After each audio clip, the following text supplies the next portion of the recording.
নমস্কার, আসসালামু আলাইকুম রহমতুল্লাহি বরকাত। আমি ডক্টর রাকেশ মিত্রা, ভারতীয় ভেষজ তত্ত্বে আপনাদেরকে স্বাগত ও অভিনন্দন।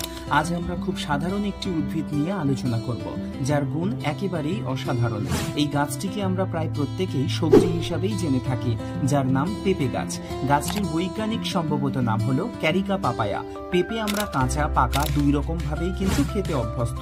এছাড়াও এটা সবজি হিসাবে বিভিন্ন প্রকার রান্নার পরেও আমরা ব্যবহার করে থাকি।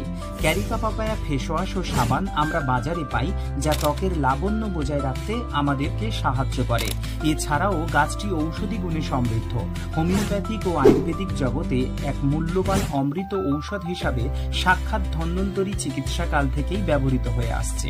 লিভার বেড়ে যাওয়া, লিভার ক্যান্সার ও রক্তাল্পতা, কোষ্ঠকাঠিন্য, কালাজ্বর, একজিমা, চুলকানিতে আমরা ব্যবহার করে থাকি এই পেঁপে ঔষধ।